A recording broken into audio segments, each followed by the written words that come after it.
Hello everyone, welcome back to my another blog. তোমরা সবাই কেমন আছো? আশা করি সবাই ভালো আছো। তো সকাল সকাল উঠে রেডি হয়ে গেছি। তো প্রচণ্ড গরম, ওয়েদারটা বৃষ্টি বৃষ্টি। তো যাই হোক, আমরা চলে এসেছি নার্সিংহোমের সামনে। তো ভাব্যর পাপার ঘাড়ে মাথা দিয়ে আছে। এই দেখো নার্সিংহোমটা, যেই নার্সিংহোমে আমি এসেছি এইখানেই কিন্তু ভাব্য হয়েছিল। তো ভাব্যকে ওর পাপা বলছিল, মাম্মা তুমি কিন্তু এটাতেই হয়েছিলে, এটাই বলছিল। এটা শ্রীকৃষ্ণ নার্সিংহোম, আলিপুরদুয়ার। তো এখানে ভাব্য হয়েছিল। তো আজকে যে জন্য এসছি ডক্টর দেখাতে, তো এই দেখো ভাব্য বলছে আমি এতটুকু ছিলাম, এতটুকু। ওর বাবা বলছে হ্যাঁ তুমি এতটুকু ছিলা, তুমি এখানে এখন অনেক বড় হয়ে গেছো। তো ওই ডাক্তার আঙ্কেলের সাথে আজকে দেখা করতে এসছি। তো এগুলোই বলছিল। তো যাই হোক, বসে আছি, ডাক্তার ওটিতে আছে। তো আমার দেখানো হয়ে গেছে ওষুধ নিয়ে। দেখো এখানে বসে আছি, বৃষ্টি পড়ছে, আর এদিকে তোমার দাদাভাই ওষুধ নিচ্ছে। ও যেই জন্য গেছি, আমার শরীরটা প্রচণ্ড খারাপ, তো সেই জন্যই আমি ডক্টর দেখাতে এসেছিলাম। তো এখানে না গলিগুলো, এই নার্সিংহোম হসপিটালের গলিগুলো এতটাই চাপা, গাড়ি যদি ঢুকানো হয় তাহলে আর বের করতে মানে খুব জাম হয়ে যায়। তো তারপরে বেরিয়ে আমরা একটু সিঙ্গারা, পরোটা এসব খেলাম, কাজু বরফি ভাব্যকে একটু খাওয়ানো হলো, কারণ ও কিচ্ছু খায় না। ওকে অনেক কষ্ট করে খাওয়াতে হয়, বাইরে নিয়ে আসলে প্রচণ্ড প্রবলেম হয়। আর এখানে ধোকলা দেখে না আমার শাশুড়ি মার কথা মনে পড়ছিল, মানে মা এত ভালোবাসে। তো আজকে আসলে মাও এটা খেত, অবশ্যই খেত, কারণ মা যখনই যায় তখনই এটা খায়। তো তারপরে আমরা ডক্টর দেখানো হয়ে গেছে, খাওয়া হয়ে গেছে, একটু মলে এলাম, কারণ আমার জিন্স প্যান্ট কেনার কথা। তো সেই জন্যই আমি এখানে এসেছি।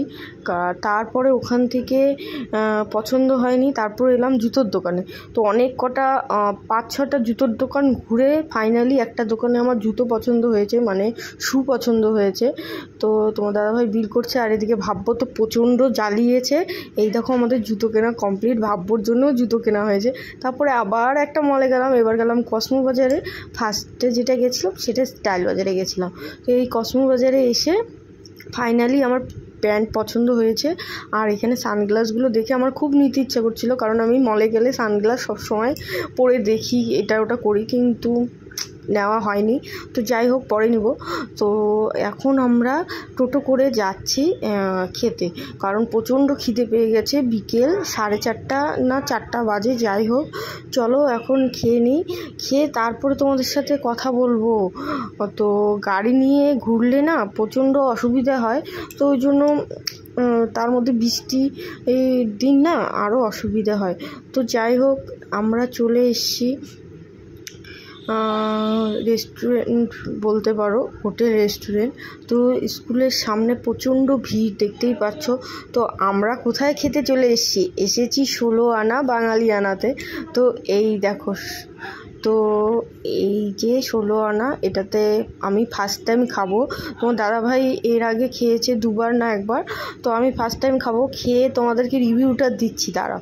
তো এদিকে ভাব্য বসে আছে, প্রচণ্ড পেটে আমার খিদে, কি বলবো, কারণ সকালে কিছু খাওয়া হয়নি সেরকম।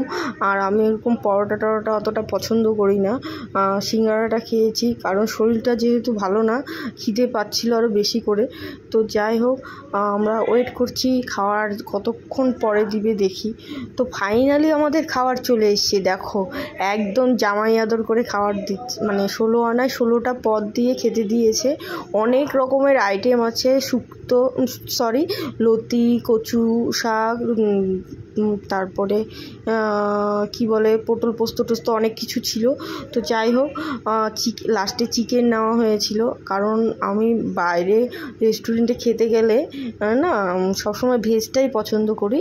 আর ধাবা টাবায় চিকেন টিকেন খাওয়া হয়, কিন্তু হোটেলে গেলে না আমার চিকেনটা বা মাটন খেতে ভয় লাগে।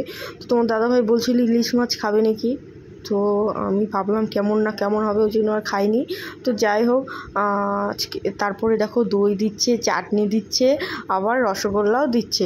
তো যাই হোক, আমি নিরামিষ খাবারটাই খুব ভালো মতো খেয়েছি, কিন্তু চিকেনটা সত্যি বাজে ছিল খেতে। আর আমরা বাড়িতেও চলে এসেছি। তো যদি ভালো লেগে থাকে অবশ্যই লাইক কমেন্ট করো। টাটা।